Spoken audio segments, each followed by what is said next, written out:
bipartisan progress in getting waste out of government. As we speak, the Ways and Means Committee is holding major hearing today on examining pro-growth tax reform.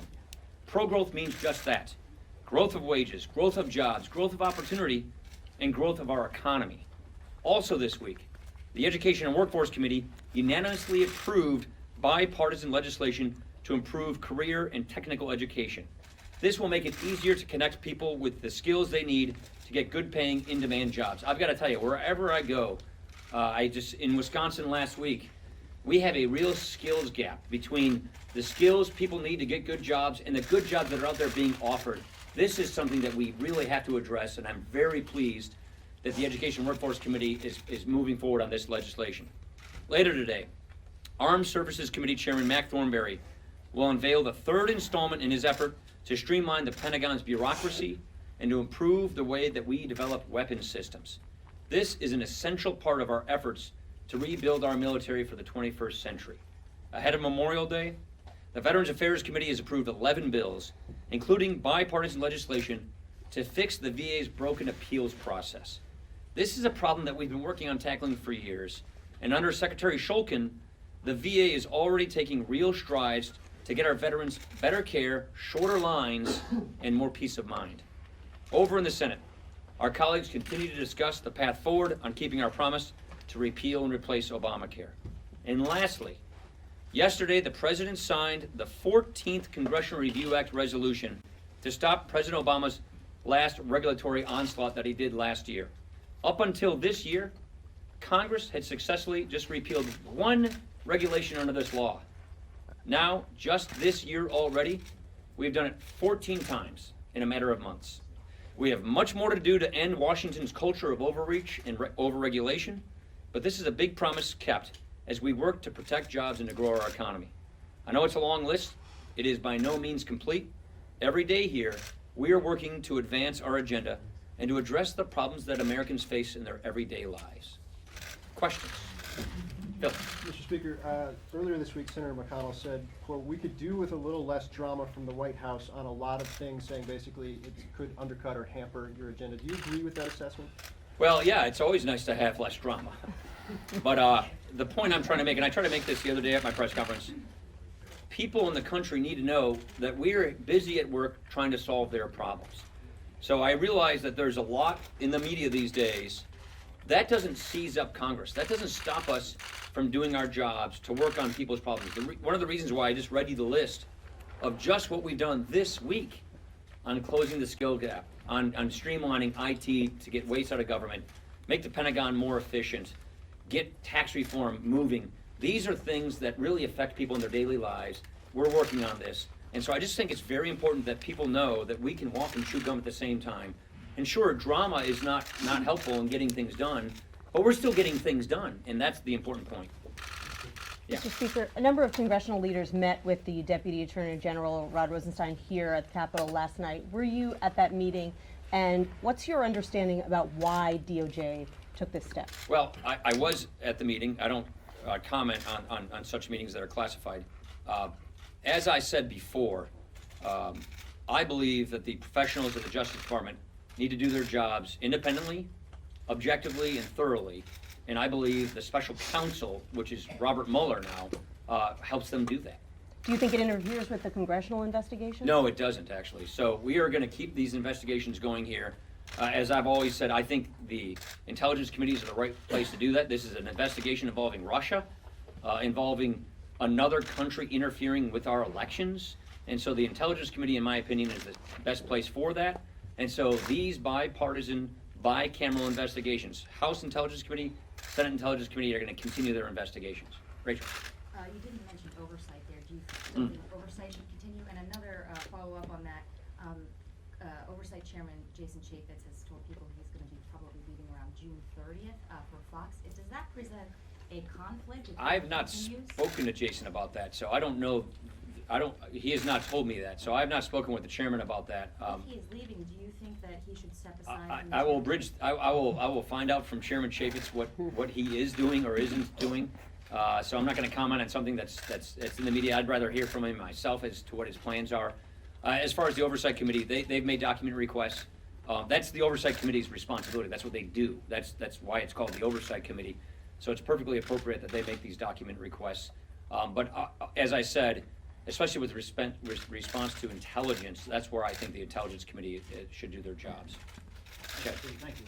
Obviously, you've been very close over the years with Vice President Pence, and you talked about when you're trying to continue to move this agenda, and he's here often working on these issues here.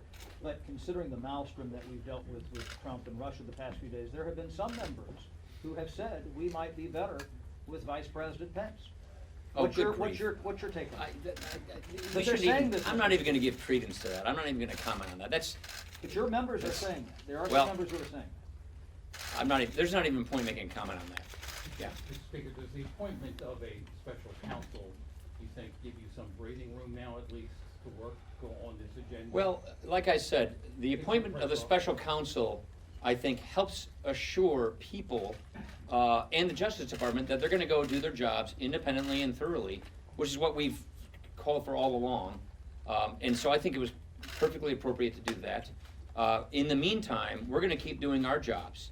We're gonna keep our Russia investigations going with our intelligence committees, and look what I just described, Energy and, not the Energy and Commerce Committee, the Education and Workforce Committee, closing the skills gap, getting the Mac Thornberry and the Armed Services Committee, streamline the way the Pentagon procures weapons.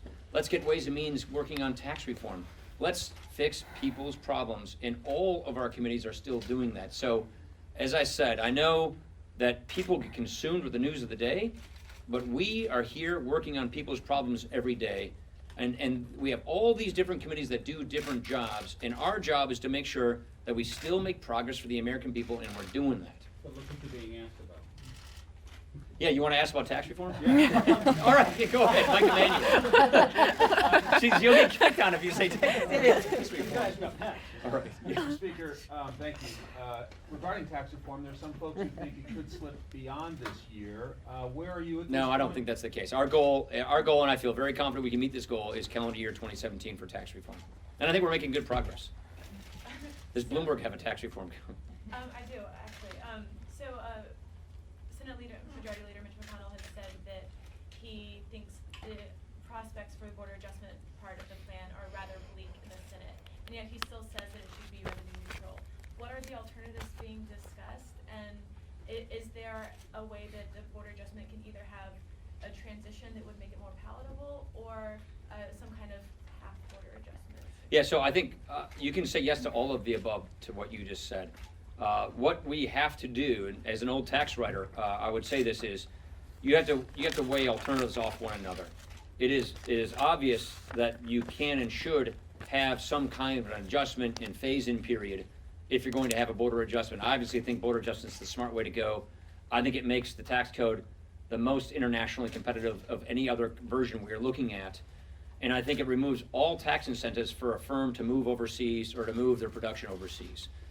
But if you're not going to do border adjustment, then you have to look at the alternatives to that. There's always upsides and downsides to alternatives. That's the process we're going through right now. We're going through the process of looking at what is the best way to reform the tax code and to lower tax rates for businesses and to make the American tax system internationally competitive. Right now, it is literally one of the worst tax systems in the industrialized world. We're losing companies who are becoming foreign companies. We have an incentive that basically tells companies, outsource your manufacturing. Why on earth are we doing that? So we really believe, this is, again, we're working on this, fixing people's problems, and that is why tax reform is so critical. And I do believe that there are very serious and legitimate concerns to any version of tax reform, and we're gonna have to accommodate those concerns as we move to a new tax system. Last question. Yeah. Mr. Speaker, thank you, Lisa from PBS. Two questions, following up on Rachel's question. Can you talk more about, you talked about the Russia investigation. Can you talk about where the questions of Mr. Trump's relationship with Mr. Comey and potential obstruction of justice issues should fall? You said you want to get the facts on that. And then on healthcare, insurers are getting ready to set rates. Yeah. Do you think there's any possibility that whatever comes out of Congress will affect next year, or are we already looking 2 years down the road? Well, I'll defer you to HHS on CSR payments. We have a deadline, I think Monday, if I'm not mistaken. We'll meet that deadline. We'll do a status report with the court, the House Republicans will. That issue is still unresolved. But I would have to defer you to Secretary Price on CSR payments. Okay, but So- on the question of potential obstruction of justice Oh, questions. yeah. Look, Where- that's what where- investigations are for. You now have a special counsel who will take over that portfolio within the Justice Department. I think it's appropriate. The whole point is to have an independent investigation and follow the facts wherever they may lead. It is premature to prejudge anything at this point, only that we have a process in place. We have a process in place here in Congress, and the administration now has a process in place in the Justice Where Department. does I'll that just have fit to leave here it in at that. Congress, though? Is that part of oversight or intelligence here? I'll leave it up to the committees to determine that. Thank you. Thank you.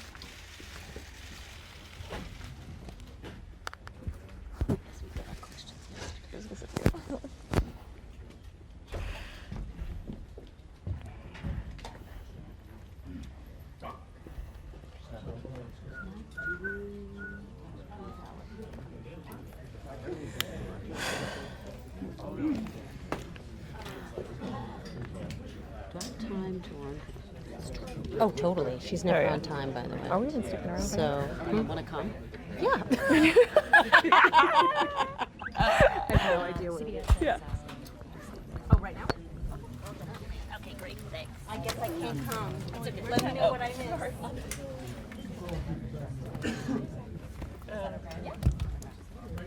Wait a minute, Nancy.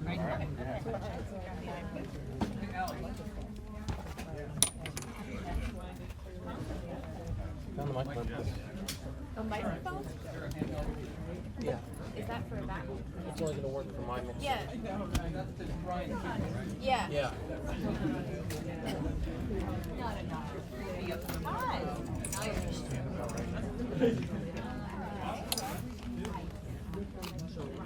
Yep.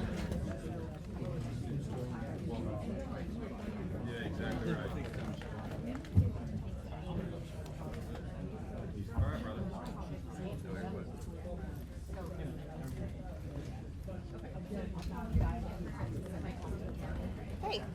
Yep. Okay.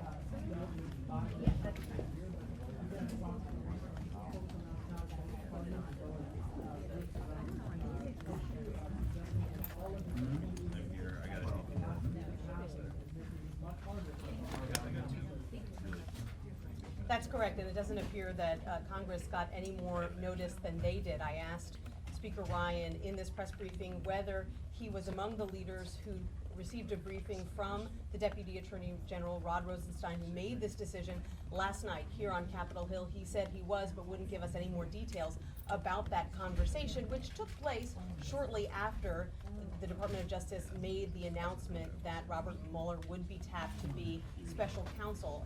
And so this is a leader, Speaker Ryan, like many Republicans who felt that a special counsel wasn't necessary, who felt that these investigations, both at the FBI and here on Capitol Hill, were continuing apace and didn't need to be turned upside down, if you will. But today, he said that he thinks it's a good thing because he thinks that it will enable Congress to focus on its agenda. He doesn't think that these investigations will be affected by the appointment of special counsel, and he said that it will send a signal to the American people that this is an investigation taking place in the Justice Department free from outside influence.